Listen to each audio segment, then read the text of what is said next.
What's up, Eagles Nation? What's going on, NFL world? How you doing, division rivals? This is Steven Eider with Gate City Sports Channel, the sports channel where the cerebral NFL fan comes for about 10 minutes of daily content. Good morning, good afternoon, or good evening, whenever it is you get around to watching this. Once again, my name is Steven Eider, and this is Gate City Sports Channel.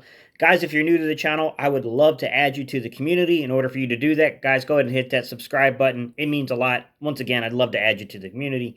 Number two, of my OG subscribers, you already know what I'm going to ask you to do. Hit that thumbs up button, guys. That's how we communicate with YouTube. Then YouTube takes this content and presses it or pushes it out across the platform.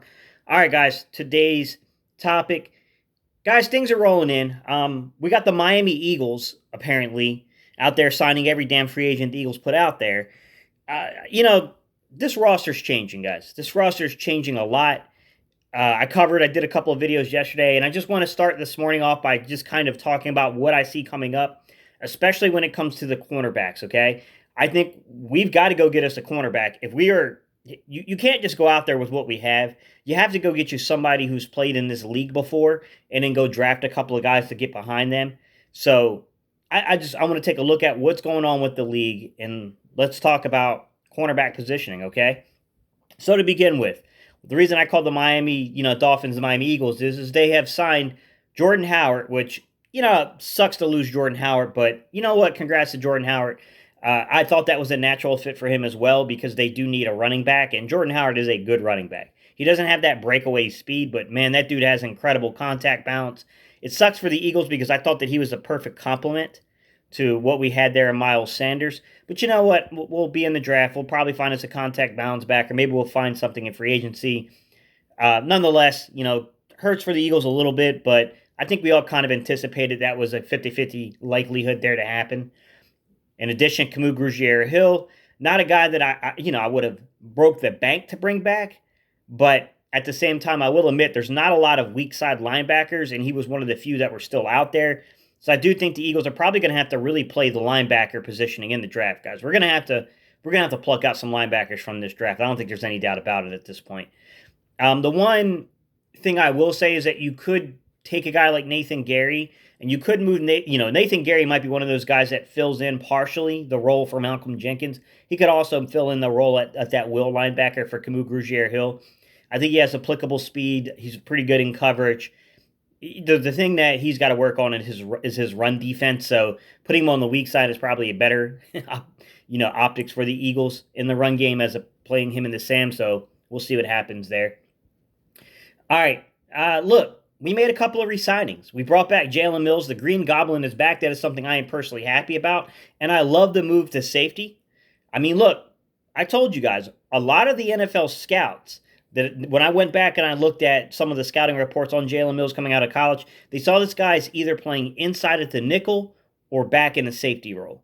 Most of them had him pegged as a free safety. It looks like we might utilize him more as a strong safety. We'll have to wait to training camp to see all the details there. And then the Eagles also brought back Rodney McLeod. This is what I'll say about the Rodney McLeod signing. I'm not the hugest fan of it. Look, I'm not upset they brought him back. I think he's a good locker room guy, and I do think Rodney McLeod is, he's an average safety. I mean, when he was younger and he had more range to his game, I thought he was a really good safety. But I will say this, I'm hearing some Eagle analysts say that, like, they brought him back because of his range and his depth. He doesn't have range, guys. Go back and watch the Miami game. He was late getting over the top several times. I'm not a huge fan of his range playing free safety personally. I still think the guy is better than a lot of guys on the list, and I'm assuming the Eagles took a look at this list and then said, we'd rather have Rodney McLeod back as opposed to some of these other guys.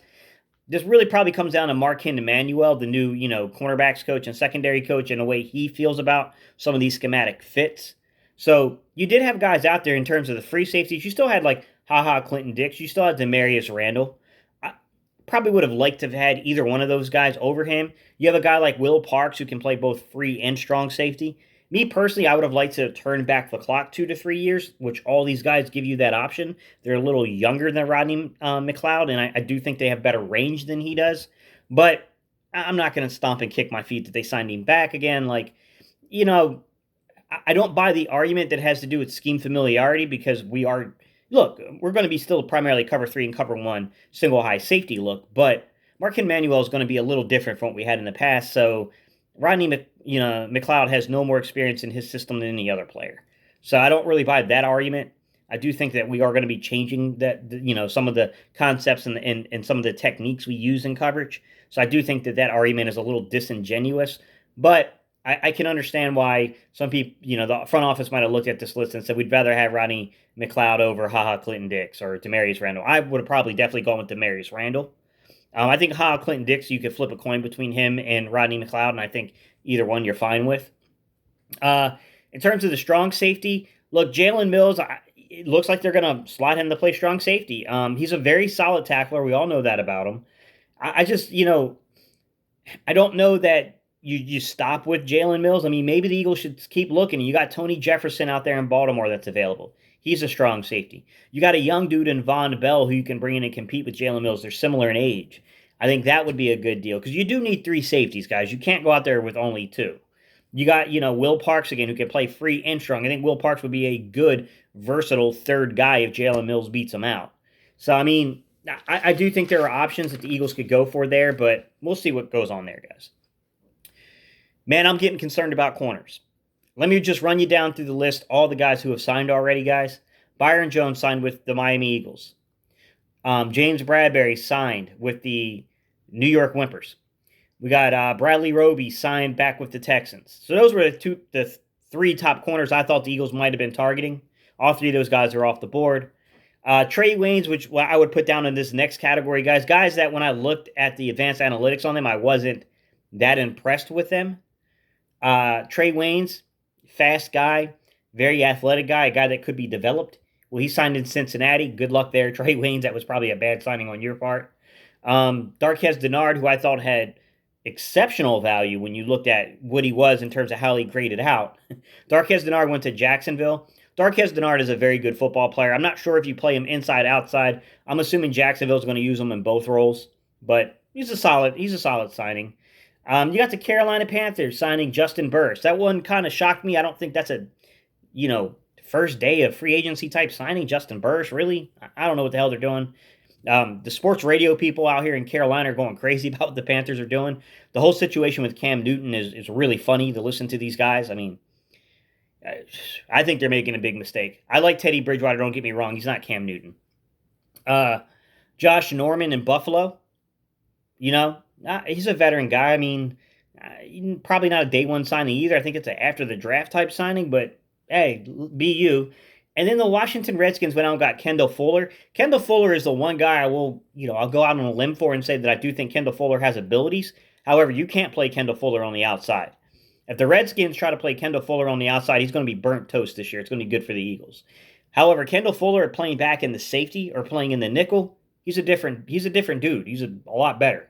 Kendall Fuller, he's got some skill. I mean, Kansas City really turned his fortune around by switching him out there to play in the single high safety look. Kendall Fuller really played well in that role. All right, if you go past these guys, those guys have all been signed. Let's go into what's out there in terms of the veteran market. You got guys like Xavier Rhodes, Desmond Trufant, Chris Harris Jr., Jimmy Smith, Logan Ryan, Aqib Talib, Prince Amukamara, and a guy like Jason Verrett. Listen, out of all those names, the guy that if you ask me, I would say Desmond Trufant because of his familiarity working with our cornerback coach. I think that makes a lot of sense. I also think that Trufant is a very aggressive corner who will try to make a play on the football. I think that makes the most sense to me personally. I would definitely not be opposed to signing Desmond Trufant. Xavier Rhodes, I mean, he's had good seasons in the past, but man, you're living in the past. If you sign a guy like Xavier Rhodes, you're hoping he can return to what he once was. He is a quick dude. I mean, if his legs are still there, my man's got speed. But I got to be honest with you, last season was not good for him. He was burnt toast city, guys. I mean, I think things could get frustrating with a guy like Xavier Rhodes. I mean, that's the thing about corners, man. You can't play them early. A lot of times these guys are not ready their rookie season to really play extended periods of time. And by the way, by the time they hit 30, some of these guys really drop off fast. I mean, between 29 and about 33, these guys are going to fall off a cliff. It's normally what happens. It's just hard to be a corner, man. You have a very short and limited window to really make your money. You got guys like Chris Harris Jr. Once again, I think Chris Harris Jr. is a nickelback. I wouldn't be out there trying to sign. I think we got plenty of those guys. Can he play the outside? Sure. Dude, he's 5'9". Come on, man. He doesn't elevate the same way that, more athletic guys do. You can take 5'9" and 5'10" guys that got 42-inch verticals. Yeah, they can get up there and they can knock the ball away. That's not what Chris Harris Jr. is. You got Jimmy Smith. I mean, Jimmy Smith is 31. He's too old, guys. I wouldn't bother with that. Logan Ryan, I still feel he's more of a nickel corner. He's not an outside corner, in my opinion. Aqib Talib, I think he's past his prime as well. I would pass on Aqib Talib. Prince Amukamara might have a season left in him. I mean, if there's any life left in Prince Amukamara, I think we would love his style of play. I just think you're signing a 1-year deal there. I mean, it's tough to make those type of signings, in my opinion, man. I think you just kind of pass on some of these guys. Jason Verrett. If Jason Verrett is healthy, he might have still mileage on those legs, but he's had lower body injuries. That's the problem. He hasn't played in the last 2 seasons. When he did play prior to that, he was a very good football player. He's a gamble. He's not a guy I would sign right now. He's a guy like if you can't get the target you want in the draft, you can't quite shake the board out the way you want it in free agency, then maybe you circle back and you sign a Jason Verrett, in my opinion. We got younger guys that we could go get, right? I'll just name the list of these younger guys that are out there. Nikel Roby-Coleman, Eli Apple, Daryl Worley, Kevin Johnson, Artie Burns, P.J. Williams, Brashad Breeland, Mackenzie Alexander, Dante Johnson, DJ Killings. Look, to start off with, Nikel Roby-Coleman, once again, I think he's a nickel. He's like 5'8". That's a nickel cornerback. I don't think we have a need there. Mackenzie Alexander, that's a nickel cornerback. I don't think we have a need there. Eli Apple, Kevin Johnson, P.J. Williams, Brashad Breeland, and Dante Johnson all have like legitimate playing experience, and they're all in that mode of what Howie Roseman's looking for in terms of the age. Out of that group, my favorite would be Kevin Johnson. Although, I think Brashad Breeland is a good stopgap guy. It's not a guy that he's not going to improve you drastically, guys. I mean, he's a kind of player. But, I mean, he'll give you respectability. Nothing to write home about, though.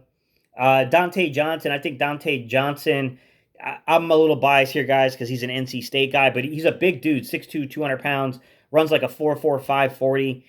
2017, he really showed up, but that's really the only season of record where you really look at Dante Johnson's resume and you go, okay, there was some ability there. To me, that's a guy you sign, as not really camp body. That's not the right way, but he's an up value guy, right? He's not a guy you plan on it, but you sign him with the interest that, hey, maybe this kid could win a job, but you're not signing him to be the man. You're signing him with an opportunity. You look at a guy like Eli Apple. He's young. He was a first-round pick. He's got 4.4 flat speed.